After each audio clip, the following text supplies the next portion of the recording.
सोचना क्या है, जो भी होगा देखा जाएगा। यह वाक्य सुनने में बहुत हल्का लगता है, लेकिन इसके भीतर मनुष्य की पूरी बेचैनी छुपी हुई है। यह साहस का वाक्य नहीं है, यह उस मन की थकान है जो बहुत सोच चुका है, बहुत डर चुका है और अब सोच से ही भाग जाना चाहता है। जब जीवन सरल नहीं रहता, जब उत्तर नहीं मिलते, जब भीतर एक अजीब सी घबराहट भर जाती है, तब यह वाक्य जन्म लेता है और हम इसे बोलकर ऐसा महसूस करते हैं जैसे हमने सब कुछ स्वीकार कर लिया हो, जबकि वास्तव में हमने जीवन से आंखें फेर ली होती हैं। फिर हम कहते हैं कल के लिए आज को क्या जीना, आज नहीं तो कल आ जाएगा। यह भी एक बहुत मीठा भ्रम है, क्योंकि कल कभी आता ही नहीं। कल केवल एक विचार है, एक कल्पना है, एक कहानी है जिसे मन खुद को सांत्वना देने के लिए गढ़ता है। जब भी कल आता हुआ दिखाई देता है, वह वास्तव में आज ही होता है, और तब भी हम उसे नहीं जीते, क्योंकि तब मन एक नया कल बना लेता है। मनुष्य शायद अकेला ऐसा प्राणी है जो वर्तमान से डरता है। अतीत चला गया है, भविष्य आया नहीं है, फिर भी हम उसी में जीते रहते हैं। वर्तमान हमारे सामने खुला खड़ा होता है, लेकिन हम उसमें प्रवेश नहीं करते, क्योंकि वर्तमान में प्रवेश करने का अर्थ है खुद से मिलना, और खुद से मिलना सबसे कठिन कार्य है। वर्तमान में कोई बहाना नहीं चलता, वहां न बीता हुआ दोषी ठहराया जा सकता है, न आने वाले समय पर जिम्मेदारी डाली जा सकती है। वर्तमान कहता है अब, यही, इसी क्षण, और यही बात मन को असहज कर देती है। मन को टालना पसंद है। मन चाहता है कि अभी नहीं, थोड़ी देर बाद, अभी नहीं, पहले सब ठीक हो जाए, अभी नहीं, पहले डर खत्म हो जाए। लेकिन जीवन इंतजार नहीं करता, जीवन केवल बहता है। हर वह दिन जो कल के नाम पर टाल दिया जाता है, वह दिन हमेशा के लिए खो जाता है। हम सोचते हैं कि समय हमारे पास बहुत है, लेकिन सच यह है कि हमारे पास केवल यह क्षण है। अगला क्षण आएगा या नहीं, इसकी कोई गारंटी नहीं। फिर भी हम ऐसे जीते हैं जैसे जीवन कोई अभ्यास हो, जैसे असली जीवन बाद में शुरू होगा। मन कहता है अभी संघर्ष है, अभी जिम्मेदारियां हैं, अभी परेशानियां हैं, जब सब ठीक हो जाएगा तब जिएंगे। लेकिन यह सब ठीक कभी नहीं आता, क्योंकि जीवन का स्वभाव ही बहाव है, उसमें सुख और दुख आते जाते रहते हैं। अगर तुम सुख की प्रतीक्षा में जीवन को टालते रहोगे तो जीवन कभी नहीं जिया जाएगा। देखो, पेड़ यह नहीं सोचता कि कल फल दूंगा या परसों छाया बनूंगा। वह अभी जड़ें जमाता है, अभी पत्ते खोलता है, अभी हवा में झूमता है। नदी यह नहीं सोचती कि समुद्र कब मिलेगा, वह अभी बहती है। पक्षी यह नहीं सोचता कि उड़ान का परिणाम क्या होगा, वह अभी पंख फैलाता है। केवल मनुष्य ही है जो परिणामों में जीता है और इसी कारण जीवन से चूक जाता है। हम कहते हैं जो होगा देखा जाएगा, लेकिन इस वाक्य का अर्थ दो तरह का हो सकता है।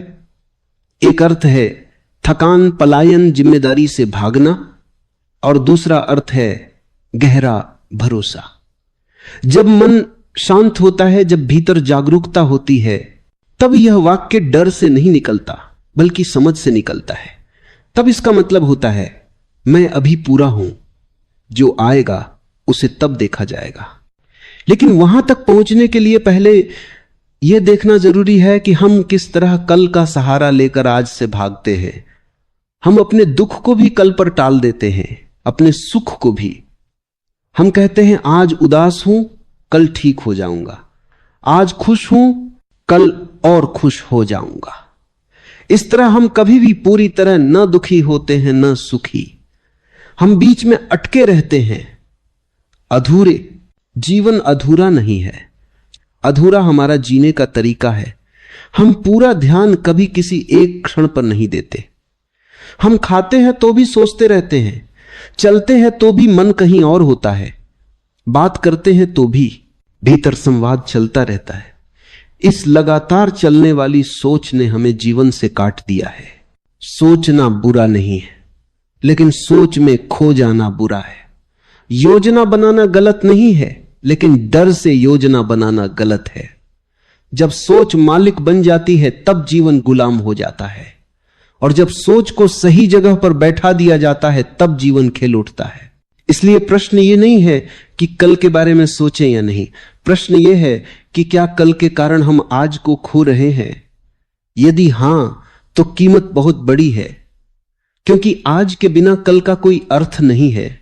जब कोई व्यक्ति सच में वर्तमान में उतरता है तो उसे एक अजीब सी शांति महसूस होती है।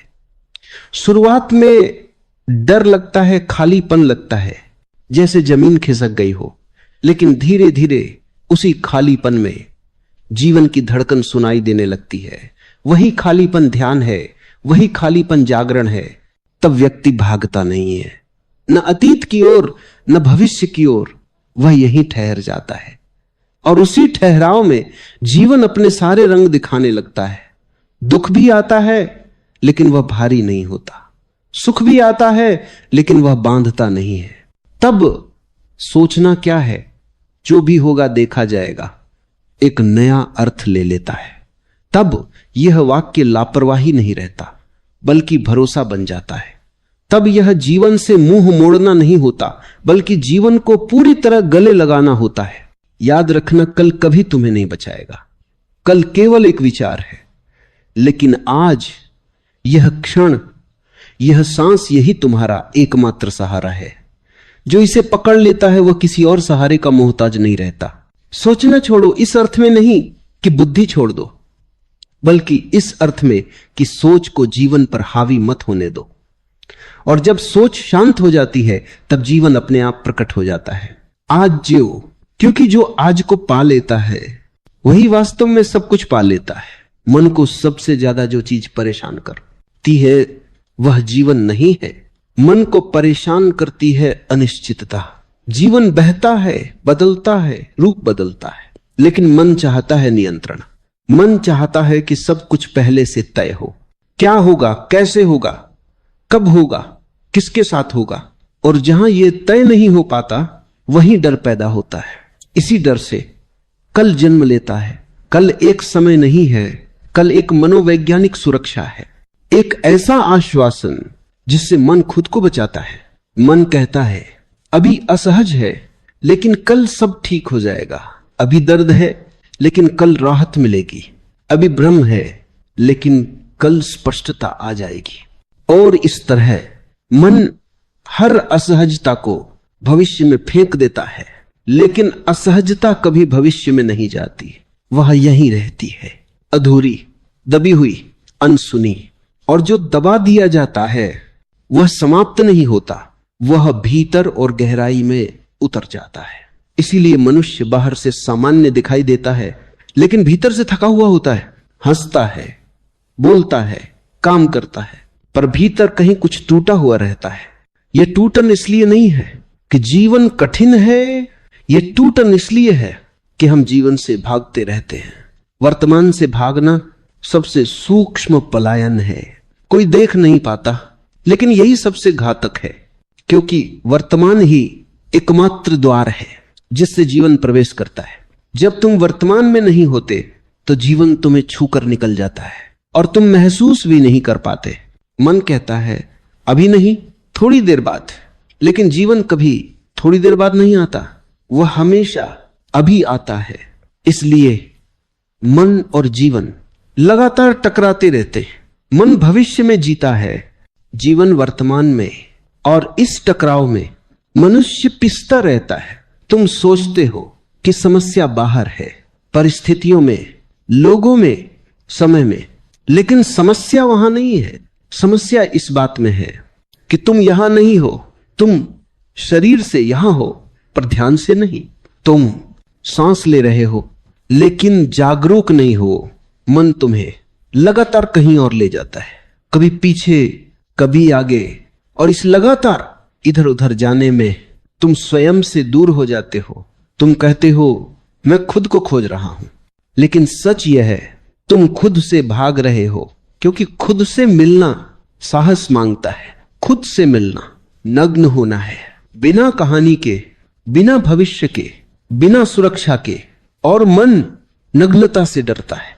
मन कपड़े पहनना चाहता है, योजनाओं के, उम्मीदों के, भयों के, इन कपड़ों के बिना मन को लगता है कि वह मिट जाएगा, लेकिन सच यह है मन मिटेगा नहीं, केवल उसका अत्याचार मिटेगा।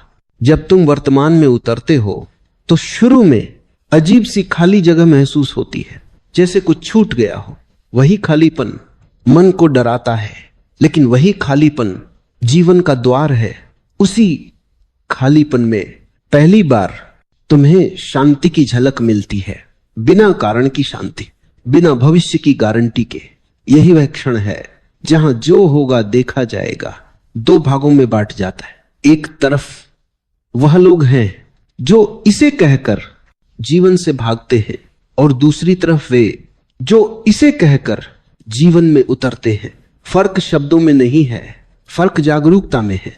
जब जागरूकता नहीं होती तो यह वाक्य आलस्य बन जाता है, डर बन जाता है, लापरवाही बन जाता है। और जब जागरूकता होती है तो यही वाक्य भरोसा बन जाता है, स्वीकार बन जाता है, गहरा संतुलन बन जाता है। तब व्यक्ति भविष्य की योजना बनाता है, लेकिन भविष्य में जीता नहीं। तब वह काम करता है, लेकिन चिंता नहीं करता। तब वह जिम्मेदारी निभाता है, लेकिन बोझ नहीं ढोता, क्योंकि उसका आधार अब कल नहीं होता, उसका आधार अब अभी होता है। और जो व्यक्ति अभी में जड़ें जमा लेता है, उसका जीवन धीरे धीरे स्थिर हो जाता है। बाहर नहीं, भीतर यही स्थिरता सच्ची स्वतंत्रता है। मनुष्य को जो चीज सबसे अधिक भ्रमित करती है वो समय है। हम समझते हैं कि समय बह रहा है, लेकिन वास्तव में हम समय में बह रहे हैं। समय कोई नदी नहीं है जिसे देखा जा सके। समय एक अनुभव है जो केवल मन में बनता है। जब मन पीछे जाता है तो अतीत बनता है, जब मन आगे जाता है तो भविष्य बनता है, और जब मन कहीं नहीं जाता तब वर्तमान प्रकट होता है। लेकिन यही मन को स्वीकार नहीं, क्योंकि वर्तमान में मन के लिए कुछ भी करने को नहीं है। वर्तमान में कोई कहानी नहीं है, कोई भूमिका नहीं है, कोई पहचान नहीं है, और मन बिना कहानी के खुद को खोया हुआ महसूस करता है। इसीलिए मन बार बार कहानियां बनाता है। मैं कौन हूं, मैं क्या बनूंगा, मेरे साथ क्या होगा। यह है मैं वास्तव में कोई ठोस चीज नहीं है। यह स्मृतियों का जोड़ है, अनुभवों का संग्रह है, डर और उम्मीद का मिश्रण है। लेकिन हम इसी मैं को सबसे ज्यादा बचाते हैं। और जब ये मैं असुरक्षित महसूस करता है तब डर जन्म लेता है। डर किसी बाहरी घटना से नहीं आता, डर आता है इस मैं के डगमगाने से।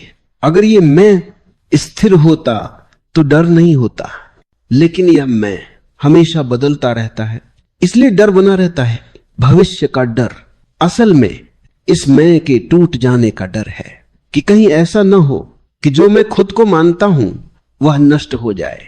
इसलिए हम भविष्य को पकड़ना चाहते हैं। पैसा, संबंध, पहचान, सुरक्षा, ये सब भविष्य की दीवारें हैं जिनके पीछे हम खुद को छिपाते हैं। लेकिन दीवारें कभी सुरक्षा नहीं देती, वे केवल दृष्टि रोकती हैं। और जब दृष्टि रुक जाती है तो जागरूकता भी रुक जाती है। इसीलिए जितना अधिक मन भविष्य में सुरक्षा खोजता है, उतना ही वर्तमान से कटता जाता है। तुम सोचते हो कि भविष्य की चिंता तुम्हें जिम्मेदार बनाती है, लेकिन वास्तव में भविष्य की चिंता तुम्हें वर्तमान में अक्षम बना देती है, क्योंकि ध्यान जहां होता है ऊर्जा भी वहीं जाती है। और जब ध्यान हमेशा कल में रहता है तो आज खोखला रह जाता है। धीरे धीरे जीवन में एक अजीब सी थकान भर जाती है, ऐसी थकान जो सोने से भी नहीं जाती, क्योंकि यह थकान शरीर की नहीं आत्मा की होती है।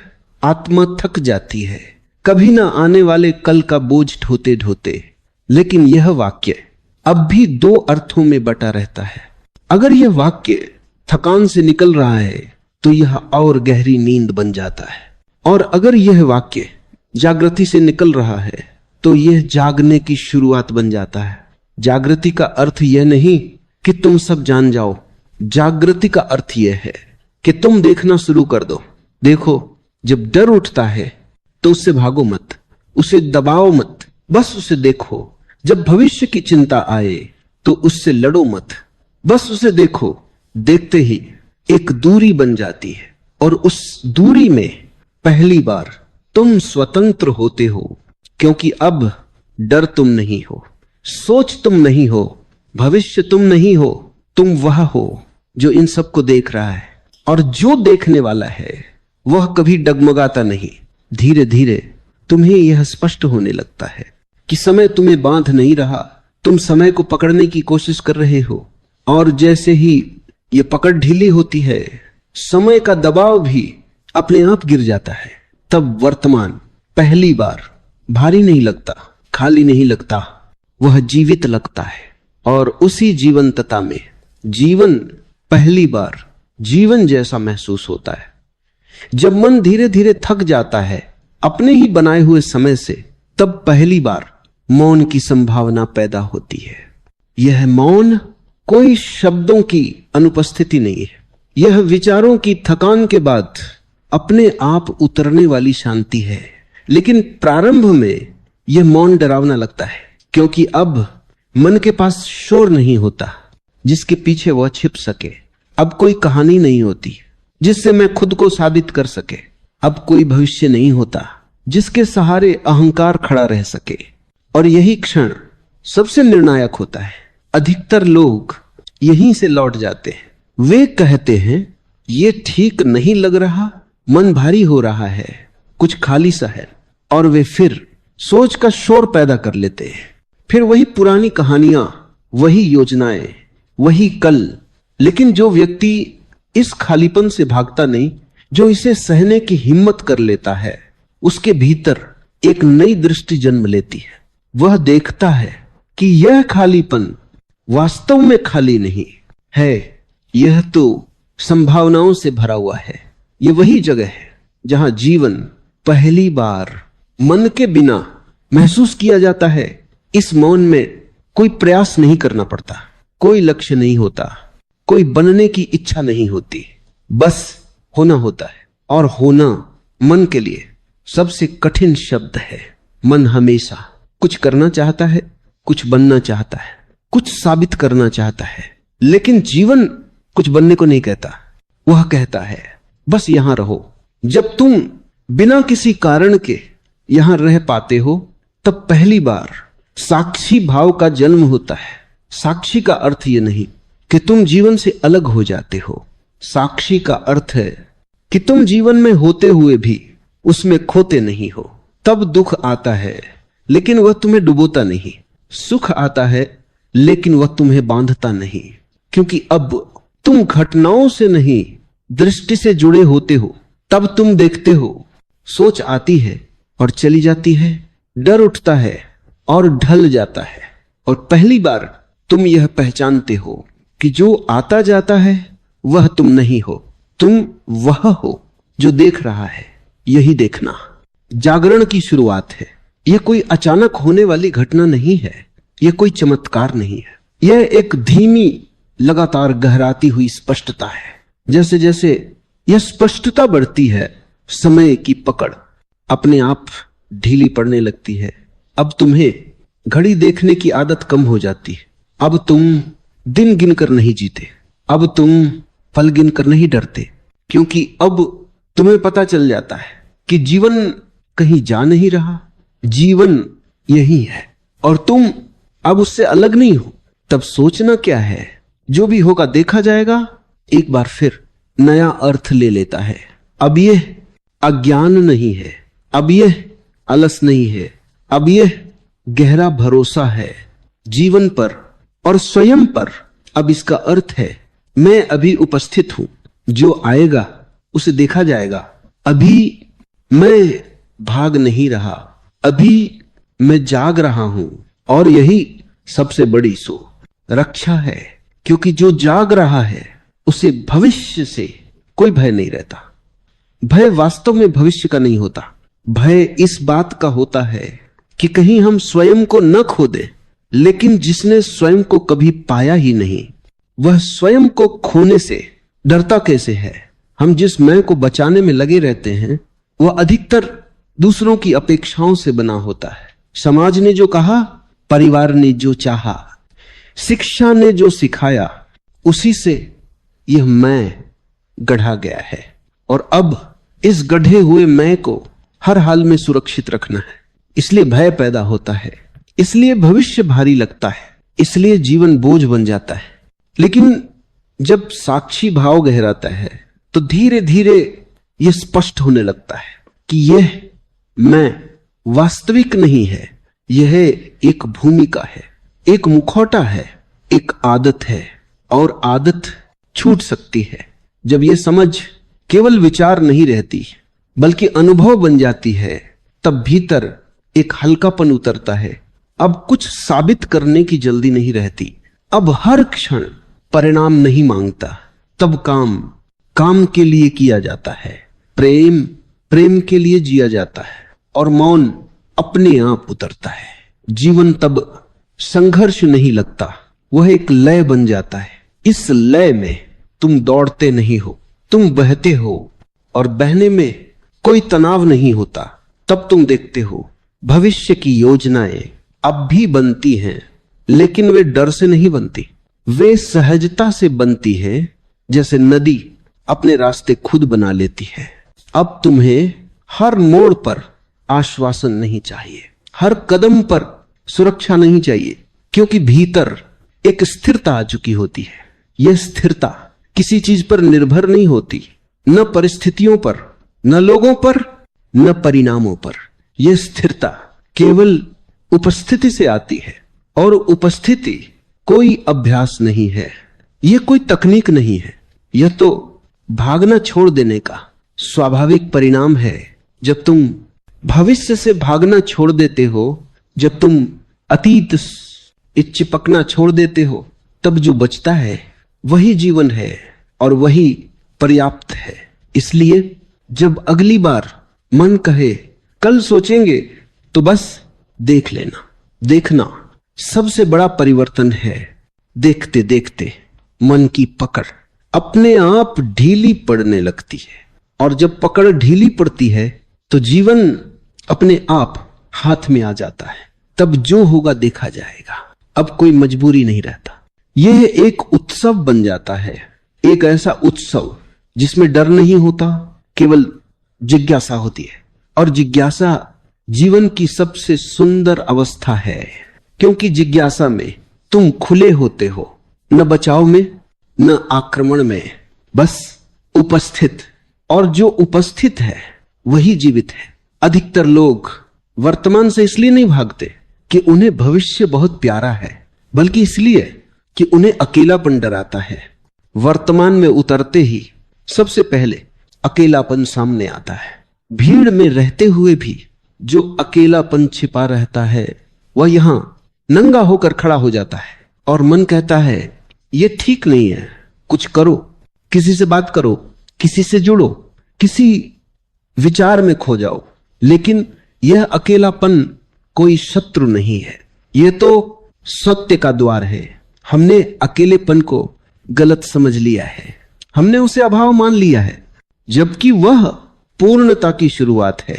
जब तुम किसी पर निर्भर नहीं होते अपने होने के लिए, तभी पहली बार तुम सच में हो पाते हो। लेकिन मन निर्भरता से बना है। मन कहता है कोई साथ हो, कोई समझे, कोई सहारा दे, और इसी चाह में हम संबंधों को बोझ बना लेते हैं। हम प्रेम नहीं चाहते, हम सुरक्षा चाहते, हम साथ नहीं चाहते, हम भरोसा चाहते हैं कि कोई हमें छोड़कर नहीं जाएगा। और जहां ये चाह भी हो जाती है, वहां प्रेम धीरे धीरे सौदा बन जाता है। प्रेम तब स्वतंत्र नहीं रहता, वह पकड़ बन जाता है, और पकड़ हमेशा डर से जन्म लेती है। इसलिए अधिकतर संबंधों में डर छुपा होता है। खो देने का डर, अकेले हो जाने का डर, अस्वीकृति का डर। लेकिन जो व्यक्ति अपने अकेलेपन के साथ बैठना सीख लेता है, उसके संबंध पूरी तरह बदल जाते हैं।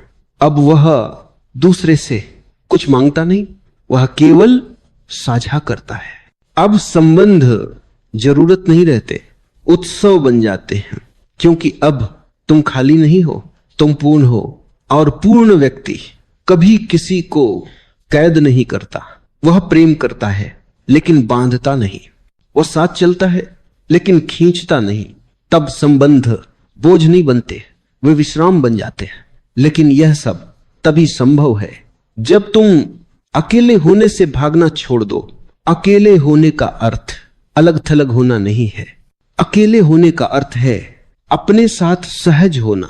जब तुम अपने साथ सहज हो जाते हो तो दुनिया तुम्हें डराने की शक्ति खो देती है। तब तुम्हें हर समय किसी की आवश्यकता नहीं रहती। और यही सबसे बड़ी स्वतंत्रता है। इस स्वतंत्रता में भविष्य का डर अपने आप ढीला पड़ जाता है, क्योंकि अब तुम जानते हो अगर सब छूट भी जाए तो भी तुम रहोगे। और यही जानना जीवन को हल्का बना देता है। तब सोचना क्या है, जो भी होगा देखा जाएगा, एक और गहराई पा लेता है। अब इसका अर्थ है मैं किसी पर टिका नहीं हूं, मैं अपने भीतर खड़ा हूं। जो आएगा आने दिया जाएगा, जो जाएगा जाने दिया जाएगा। क्योंकि जो ठहरने योग्य है वह बिना पकड़े ठहर जाता है, और जो पकड़ने से ही ठहरता है वह पहले से ही जाने की तैयारी में है। जब यह समझ अंदर उतरती है तो जीवन एक हल्की चाल में चलने लगता है। न कोई जल्दी, न कोई भय, बस एक शांत यात्रा। और उस यात्रा में हर क्षण घर बन जाता है। अधिकतर लोग ये सोचते हैं कि अगर भविष्य की चिंता छोड़ दी तो वे लापरवाह हो जाएंगे। मन कहता है अगर डर नहीं होगा तो काम कैसे होगा, अगर चिंता नहीं होगी तो जिम्मेदारी कौन निभाएगा। लेकिन यह मन का भ्रम है। डर से किया गया काम कभी भी श्रेष्ठ नहीं होता। वह बस टालने, बचाने और साबित करने का प्रयास होता है। सच्चा कर्म डर से नहीं, उपस्थिति से जन्म लेता है। जब तुम वर्तमान में होते हो तो काम अपने आप गहराई से होने लगता है। तब तुम काम इसलिए नहीं करते कि भविष्य सुरक्षित हो जाए, तुम काम इसलिए करते हो क्योंकि यही इस क्षण का सत्य है। यही सहज कर्म है। सहज कर्म में कोई खिंचाव नहीं होता, कोई तनाव नहीं होता, कोई मुझे कुछ बनना है कि जल्दी नहीं होती।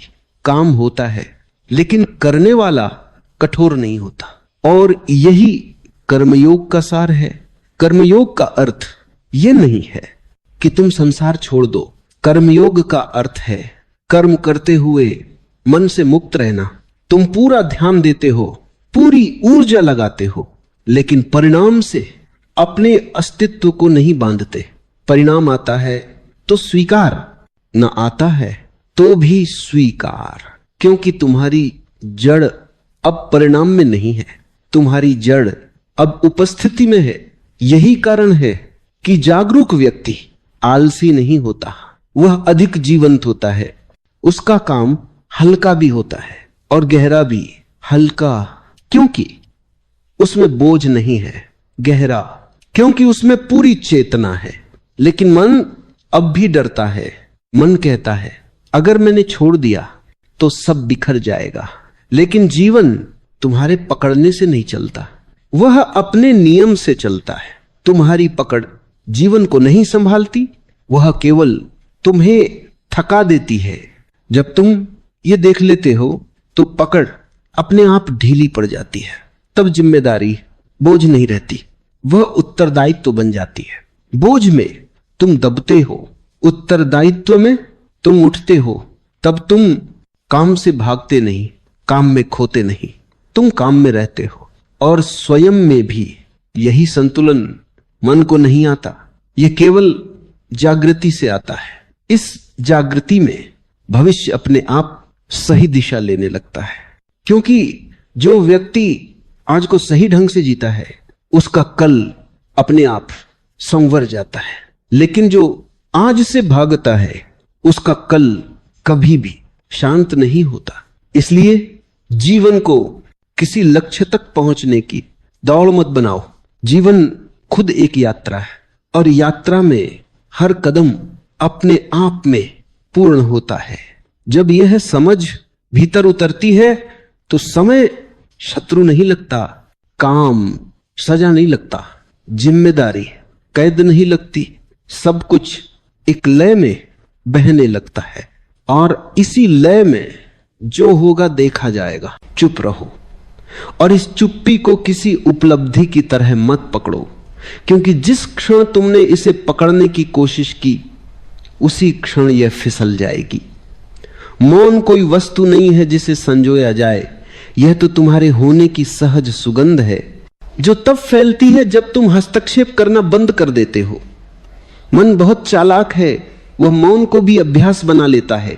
वो कहता है अब मैं शांत हूं, अब मैं आगे हूं, अब मैंने पा लिया। लेकिन जिस दिन ऐसा विचार उठा, समझ लेना कि मौन कहीं पीछे छूट गया है, क्योंकि मौन में कोई दावा नहीं होता, वहां कोई घोषणा नहीं होती, वहां तो बस एक सरल सी उपस्थिति होती है, जैसे सुबह का उजाला बिना बताए फैल जाता है। अकेले रहना धीरे धीरे एक स्वाद बन जाता है। शुरुआत में यह अजीब लगता है, क्योंकि जीवन भर तुम्हें सिखाया गया है कि अकेले होना मतलब कुछ गलत है, कुछ अधूरा है। तुम्हें बताया गया कि खुशियां साझा करने से आती हैं, कि अर्थ दूसरों की स्वीकृति से बनता है, पर किसी ने यह नहीं बताया कि जब तक तुम खुद के साथ सहज नहीं हो तब तक हर साझा करना भीतर की गरीबी से ही आएगा। एकांत में पहली बार यह दिखाई देता है कि तुम दूसरों का सहारा लेकर नहीं जी रहे, बल्कि अपनी ही उपस्थिति से पोषित हो रहे हो। और यह पोषण बाहर से नहीं आता, यह भीतर से फूटता है, जैसे जमीन के भीतर छुपा जल अचानक झरने का रूप ले ले। मन फिर भी बार बार लौटता है पुरानी आदतों के साथ, पुरानी आवाजों के साथ। वो कहता है यह व्यर्थ है, इससे क्या मिलेगा, दुनिया आगे निकल जाएगी। पर देखना, ये आवाज डर से जन्मी है। डर इस बात का कि अगर तुम सच में शांत हो गए तो वह सब ढह जाएगा जिस पर तुम्हारी पहचान टिकी है। इसलिए मन को शत्रु मत बनाओ, बस उसे देखो। देखने में ही उसका जादू टूटने लगता है। जैसे अंधेरे में रस्सी सांप लगती है पर रोशनी होते ही भ्रम मिट जाता है, वैसे ही साक्षी की रोशनी में मन की सारी डरावनी आकृतियां सरल विचारों में बदल जाती हैं। सब कुछ तुम्हारा होगा, इसका अर्थ धीरे धीरे स्पष्ट होने लगता है। यह कोई भविष्य की घोषणा नहीं है, यह एक वर्तमान का उद्घाटन है। जब भीतर कुछ मांग नहीं बचती, तब बाहर कुछ भी तुम्हें बांध नहीं पाता। तुम वस्तुओं का उपयोग करते हो पर उनसे चिपकते नहीं। तुम संबंधों में रहते हो पर उनमें खोते नहीं।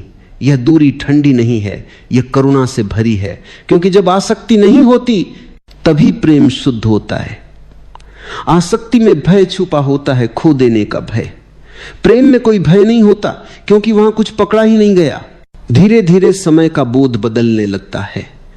घड़ी तो चलती रहती है पर भीतर कहीं जल्दी नहीं रहती। अतीत की स्मृतियां आती हैं पर वे बोझ नहीं बनती।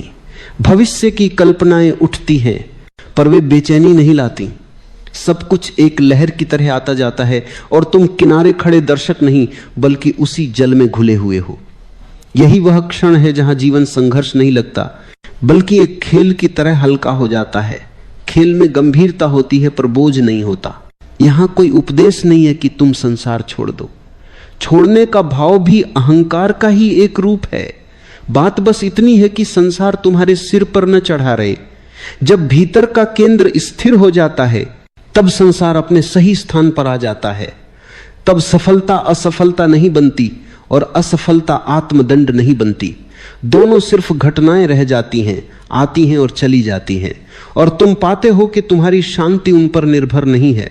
अस्तित्व तो बहुत कोमल है, पर मन ने उसे कठोर सिद्धांतों में बांध दिया है। ध्यान उस कोमलता की ओर लौटना है। जब तुम बिना किसी उद्देश्य के बैठे होते हो, बिना कुछ साबित किए, बिना कुछ सुधारने की जल्दी में, तब एक मीठी सी शांति धीरे धीरे उतरती है।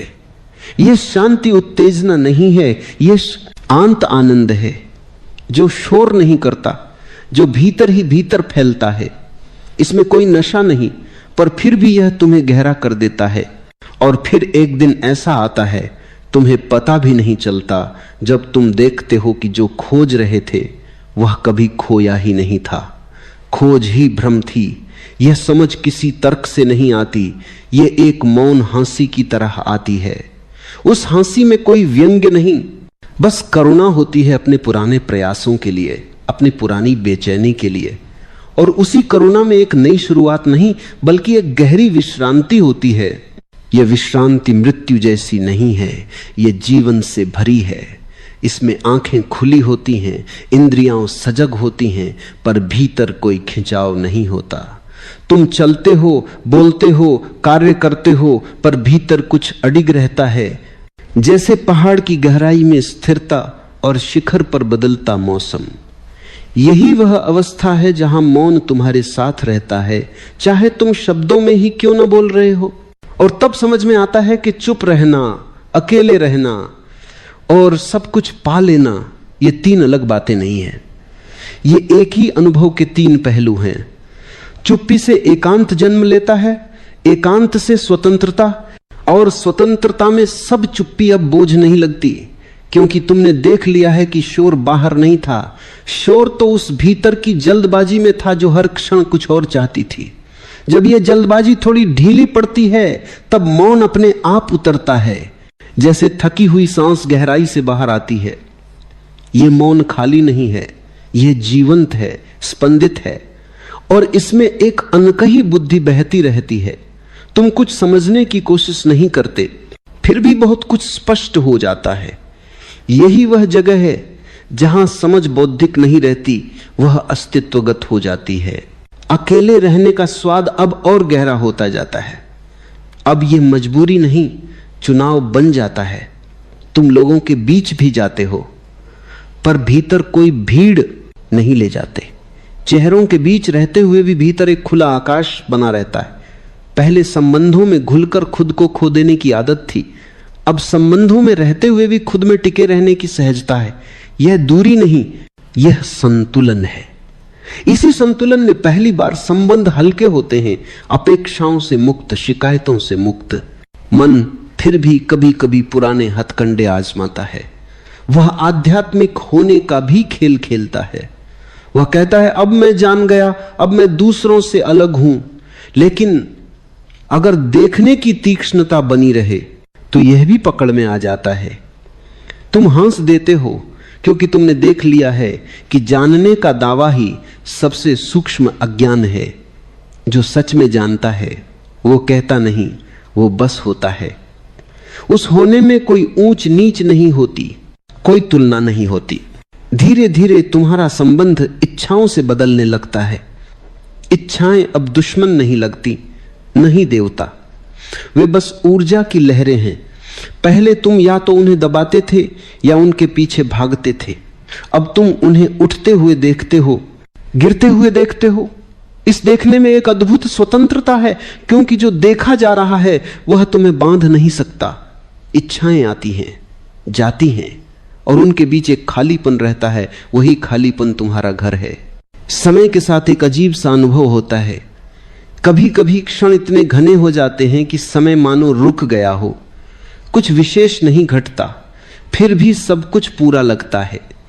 तुम बैठे हो या चल रहे हो या किसी साधारण से काम में लगे हो, और अचानक एक गहरी संतुष्टि भीतर फैल जाती है बिना किसी कारण के। यह कारणहीनता ही इसका सबसे बड़ा संकेत है। जहां कारण होता है वहां मन होता है, जहां कारण गिर जाते हैं वहां अस्तित्व प्रकट होता है। तुम यह भी देखते हो कि नियंत्रण छोड़ने से जीवन बिखरता नहीं, बल्कि एक नई व्यवस्था में ढल जाता है। पहले तुम हर ईज को अपने हिसाब से मोड़ना चाहते थे, अब तुम जीवन को सुनते हो। यह सुनना कानों से नहीं, पूरे होने से होता है। कभी जीवन हां कहता है, कभी ना। अब ना से चोट नहीं लगती और हां से नशा नहीं चढ़ता।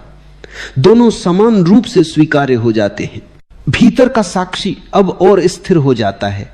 भावनाएं आती हैं, खुशी, उदासी, उत्तेजना, थकान, पर वे तुम्हारी पहचान नहीं बनती। वे मौसम की तरह हैं, तुम उन्हें पूरी तरह महसूस करते हो पर उनमें डूबते नहीं। यह दूरी ठंडी नहीं है, यह जागरूक है। इसमें दमन नहीं बल्कि गहरी अनुमति है। भावनाएं जानती हैं कि उन्हें जगह मिल रही है, इसलिए वे जल्दी चली जाती हैं। धीरे धीरे यह भी स्पष्ट होता है कि बाहर खोजा गया सत्य हमेशा अधूरा क्यों लगता था, क्योंकि बाहर जो भी मिलता है वह अस्थाई होता है। भीतर जो खुलता है वह बदलता नहीं। यह बदलता नहीं इसलिए नहीं कि वह जड़ है, बल्कि इसलिए कि वह समय के पार है। तुम जन्म और मृत्यु की कहानियां सुनते रहते हो, पर भीतर कहीं यह अनुभूति गहरी होती जाती है कि जो सच में हो वह कभी पैदा नहीं हुआ और कभी मरेगा नहीं। इस बिंदु पर भाषा और भी सीमित लगने लगती है, शब्द साथ छोड़ने लगते हैं। तुम बोलते हो पर जानते हो कि असली बात शब्दों के बीच में है। मौन अब खाली जगह नहीं बल्कि मुख्य संदेश बन जाता है। सुनने वाला अगर संवेदनशील हो तो वह शब्द नहीं, उस मौन को सुनता है। वही मौन उसे छूता है, वही मौन उसे भीतर की ओर मोड़ता है, और तब यह वाक्य सब कुछ तुम्हारा होगा एक नई रोशनी में दिखाई देता है। अब यह भविष्य की आशा नहीं, वर्तमान की सच्चाई है। तुम्हारे पास कुछ नहीं है और इसी कारण सब कुछ उपलब्ध है। तुम किसी चीज के मालिक नहीं, फिर भी किसी चीज से वंचित नहीं। यह विरोधाभास मन को उलझा सकता है, पर अस्तित्व के लिए यह स्वाभाविक है। यह यात्रा कहीं नहीं जाती, यह बस गहराती जाती है। हर दिन वही साधारण दिन है, वही सूरज, वही रात, पर देखने वाला बदल चुका है। और जब देखने वाला बदलता है तो सब कुछ नया हो जाता है, बिना बदले। अब जो घट रहा है वह बाहर से देखने पर बहुत साधारण लग सकता है, पर भीतर एक गहरी क्रांति धीरे धीरे जड़ें जमा रही है। साधारण इसलिए कि जीवन वैसा ही चलता रहता है। सुबह होती है, रात आती है, काम होते हैं, शब्द बोले जाते हैं, पर क्रांति इसलिए कि अब उनके केंद्र में तुम नहीं हो, बल्कि एक शांत साक्षी है जो सबको होते हुए देख रहा है। पहले तुम हर अनुभव के बीच खड़े थे, हर घटना को अपनी पहचान से जोड़ लेते थे। अब घटनाएं आती हैं, जाती हैं, और तुम उनके पीछे नहीं भागते। इस न भागने में ही एक अदृश्य स्वतंत्रता खिलने लगती है, ऐसी स्वतंत्रता जो घोषणा नहीं करती, बस होती है। मौन अब केवल बैठने तक सीमित नहीं रहता, वह चलने में भी साथ चलता है, बोलने में भी बोलता है, सुनने में भी सुनता है। यह मौन निष्क्रिय नहीं है, यह जागृत है। इसमें आलस्य नहीं, इसमें स्पष्टता है। जब तुम किसी से बात करते हो तो शब्द कम होते हैं पर अर्थ गहरा होता है। जब तुम किसी को सुनते हो तो जवाब देने की जल्दी नहीं होती, सुनना पूरा हो जाता है और उसी पूर्ण सुनने में उत्तर अपने आप जन्म ले लेता है। यह उत्तर सोचा हुआ नहीं होता, यह भीतर की शांति से उगा होता है। धीरे धीरे यह भी दिखाई देने लगता है कि अहंकार कितना सूक्ष्म खेल खेलता रहा है। वह कभी दुख के रूप में आता था, कभी उपलब्धि के रूप में। कभी वह कहता था मैं असफल हूं, कभी कहता था मैं विशेष हूं। अब दोनों आवाजें समान रूप से पहचानी जाती हैं। तुम देखते हो कि दोनों में एक ही केंद्र है, मैं। और जैसे ही ये दिखता है उस केंद्र की पकड़ ढीली पड़ने लगती है। यह ढीलापन कमजोरी नहीं है, यह बोझ के गिरने जैसा है। जैसे कोई भारी थैला वर्षों से कंधे पर रखा हो और अचानक पता चले कि उसे उठाने की कोई जरूरत ही नहीं थी। इस अवस्था में करुणा का एक नया रूप प्रकट होता है। यह नैतिक नहीं है, यह सीखी हुई नहीं है, यह सहज है। तुम दूसरों की बेचैनी को देखते हो, उनकी दौड़ को देखते हो और उनमें अपने पुराने चेहरे पहचान लेते हो। तब आलोचना नहीं उठती, श्रेष्ठता नहीं उठती, बल्कि एक गहरी समझ उठती है। यह समझ चुप रहती है, पर उसकी चुप्पी में ही सहानुभूति बहती है। तुम किसी को बदलने की कोशिश नहीं करते, क्योंकि तुमने देख लिया है कि बदलाव बाहर से नहीं आता। यह जानना ही तुम्हें हल्का रखता है। भीतर का खालीपन अब डरावना नहीं लगता। पहले शून्य का नाम सुनते ही भय होता था, क्योंकि मन ने उसे अभाव से जोड़ रखा था। अब वही शून्य एक गर्भ जैसा लगता है, जहां से सब कुछ जन्म लेता है। यह शून्य मृत नहीं है, यह सृजनात्मक है। इसमें विचार पैदा होते हैं, भावनाएं उठती हैं, फिर वापस इसी में विलीन हो जाती हैं। तुम इस आने जाने को देख रहे हो और पहली बार समझ रहे हो कि जो स्थायी है वह यह देखना है, न कि जो देखा जा रहा है। कभी कभी ऐसा भी होता है कि कोई पुराना घाव उभर आता है, कोई स्मृति अचानक सामने आ खड़ी होती है। पहले यह स्मृति तुम्हें खींच ले जाती थी, अब ये बस दिखाई देती है। उसमें भावनाएं होती हैं पर उनमें चिपकाव नहीं होता।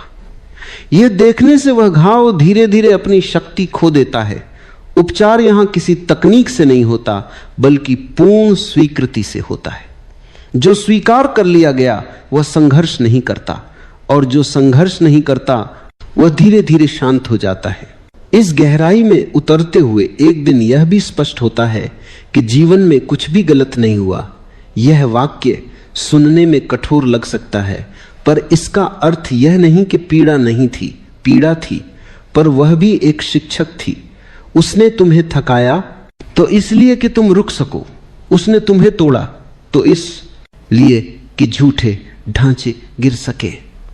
अब पीछे मुड़कर देखने पर कड़वाहट नहीं उठती, बल्कि एक शांत कृतज्ञता उठती है हर उस अनुभव के लिए जिसने तुम्हें यहां तक पहुंचाया। अब साधना कोई अलग गतिविधि नहीं रहती। बैठना ध्यान हो सकता है, पर बर्तन धोना भी ध्यान हो सकता है। शर्त बस इतनी है कि तुम वहां पूरी तरह उपस्थित हो। उपस्थित होने में ही पवित्रता है। किसी कार्य को पवित्र या अपवित्र बनाने की जरूरत नहीं रहती।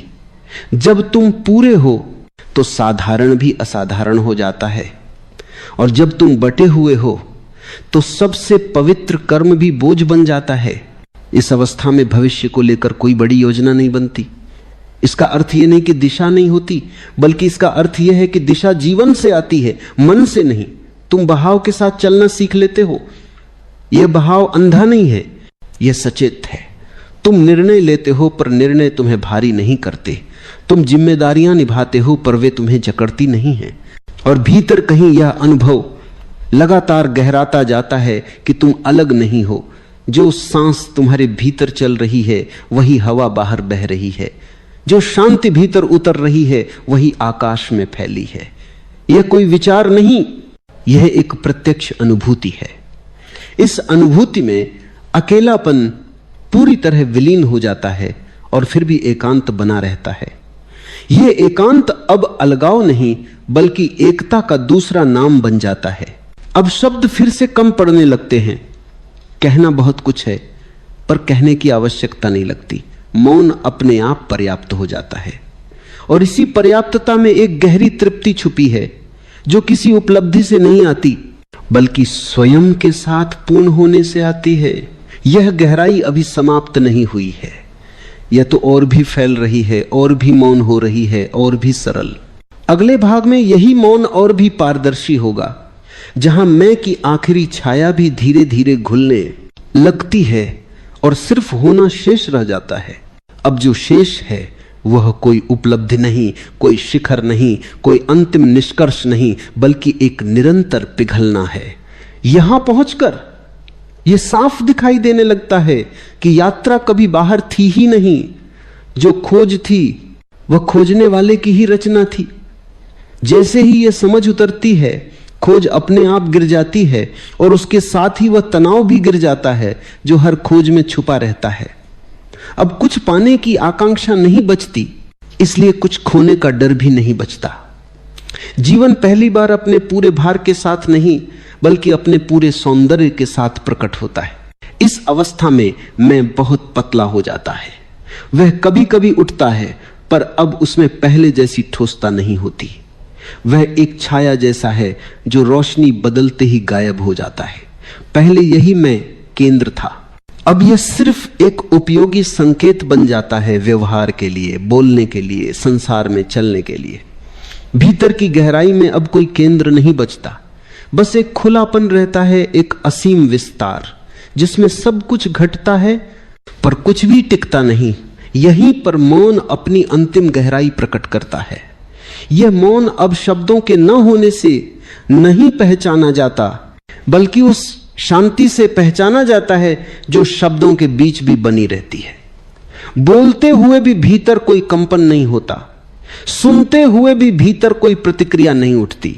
सब कुछ होता है पर कुछ भी उलझाता नहीं। यह उदासीनता नहीं है, यह अत्यंत संवेदनशीलता है। इतनी संवेदनशील कि उसमें टकराव की गुंजाइश ही नहीं बचती। यह संवेदनशीलता करुणा में बदल जाती है, पर ऐसी करुणा जो किसी नैतिक ढांचे से नहीं आती।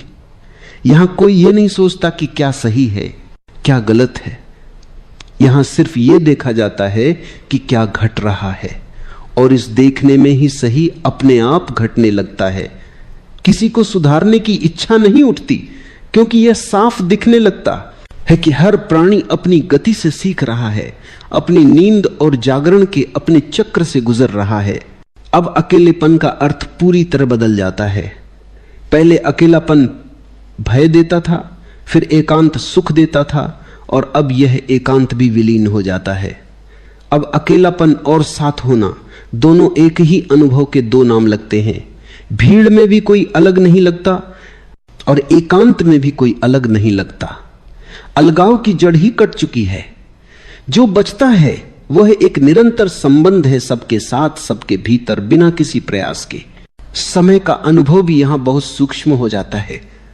घड़ियां चलती हैं, कैलेंडर बदलते हैं, पर भीतर कोई गणना नहीं रहती। कभी कभी ऐसा लगता है कि सब कुछ एक ही क्षण में समाया हुआ है। अतीत की स्मृति और भविष्य की संभावना दोनों इसी क्षण में घुल जाते हैं। यह क्षण अब छोटा नहीं लगता, यह अनंत लगता है, और इसी अनंत क्षण में जीवन का पूरा रहस्य छुपा हुआ है। यहां पहुंचकर यह भी स्पष्ट होता है कि ज्ञान कभी लक्ष्य नहीं था। जितना अधिक जाना गया उतना ही यह दिखा कि जानने योग्य कुछ है ही नहीं।